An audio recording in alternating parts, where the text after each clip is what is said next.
Karena masih banyak ternyata yang sedulur yang belum paham tentang khodam alam, khodam leluhur, khodam keilmuan, khodam benda pusaka, mustika gitu ya. Ternyata masih banyak yang belum tahu. Ketika kita mempelajari lebih dalam lagi, kok tiba-tiba kita merasa, wah ternyata perlu diperdalam lagi nih. Ternyata masih banyak yang harus kita selami, begitu.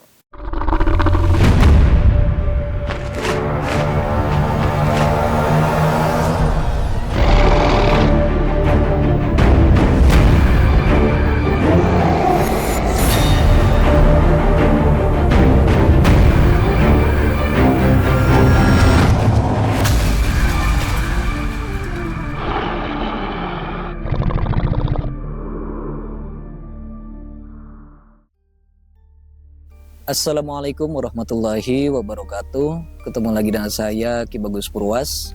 Salam spiritual.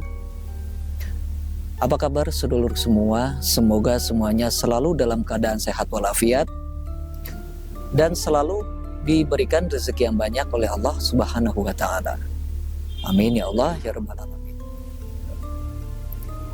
Jadi pada video kali ini saya kembali lagi hadir untuk menemani sedulur semua.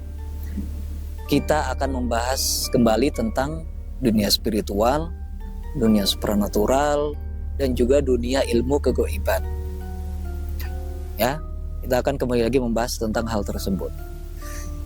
Nah, seperti biasa ya, kita akan bahas-bahas tipis-tipis lah gitu. Bahas lagi tentang khodam lagi, tentang ilmu hikmah lagi, tentang dunia supranatural lagi.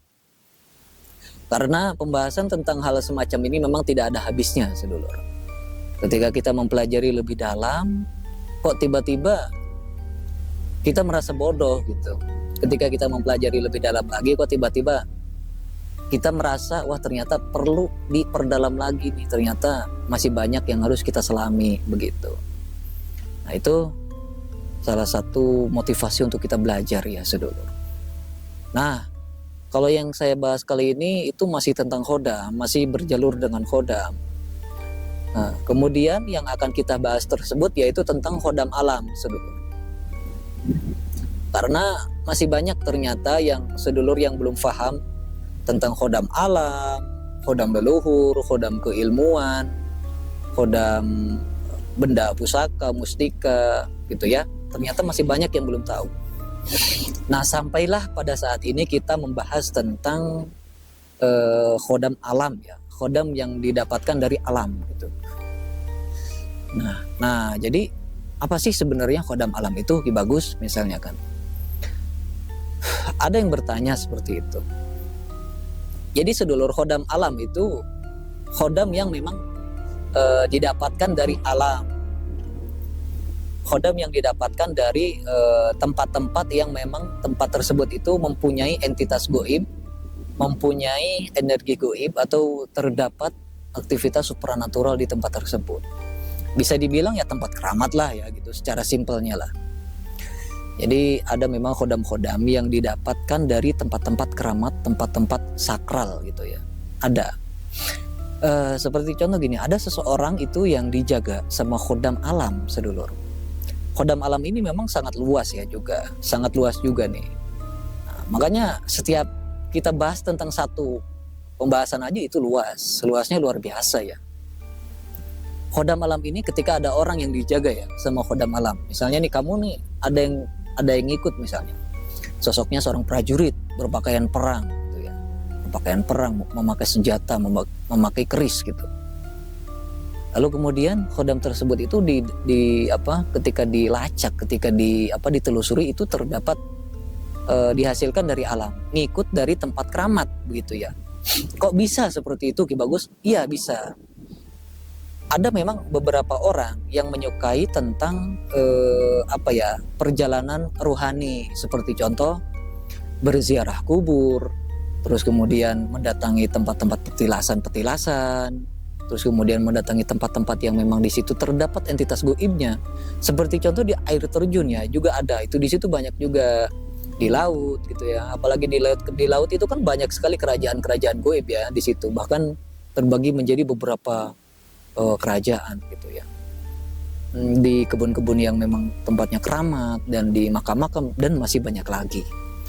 Ketika ada seseorang yang memang mendatangi suatu tempat, meskipun orang tersebut itu misalnya niatnya hanya sekedar berziarah gitu ya, berziarah atau bersilaturahmi atau ingin mengetahui tempat tersebut, nah biasanya itu akan ada beberapa khodam yang memang akan ikut kepada orang tersebut. Cuma di sini khodamnya itu kita nggak bisa milih sedulur. Biasanya itu istilahnya ngikut sendirilah, suka-suka dia sendiri gitu. Dan memang kebanyakannya itu khodam yang alirannya itu positif. Ya seperti yang saya jelaskan tadi, ada yang dijaga sama sosok prajurit, sosok harimau, naga, dan lain-lain. Bahkan ada juga yang diikuti sama istilahnya pusaka goib, ada juga. Nah itu khodam-khodam alam itu biasanya mendampingi orang tersebut itu karena tujuannya itu ada yang memang tujuannya itu hanya sekedar ingin menjaga. Ada juga yang memang ada yang ingin membantu hajat-hajatnya juga ada, macam-macam lah. Ada juga kalau misalnya jalurnya jalur pengasihan itu, kalau diikut gitu ya, si khodamnya ikut itu nanti otomatis itu aura kita akan semakin bagus, semakin positif, auranya memancar, itu ada. Cuma biasanya khodam-khodam yang dari alam ini, misalnya yang dari tempat keramat ini ya, udah ngikut, kita nggak bisa menahan. Kadang-kadang kan dia itu juga sering pergi gitu. Kadang-kadang itu nggak lama, misalnya hanya beberapa bulan gitu ya, hanya beberapa tahun gitu. Bahkan ada yang hanya beberapa hari saja, ada gitu. Ketika misalnya kita mendatangi tempat keramat, kita berdoa di situ, minta rezeki misalnya ya, bermunajat di tempat tersebut, menyepi gitu ya, kita minta rezeki. Nah biasanya akan ada khodam juga yang ikut membantu atau istilahnya ikut mendoakan juga lah.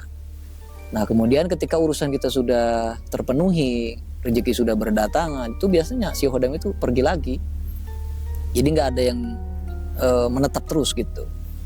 Nah itu khodam yang dari alam sedulur. Itu kadang-kadang juga ada yang dari tempat yang dari misalnya sumur tua, terus kemudian air terjun dari laut, banyak.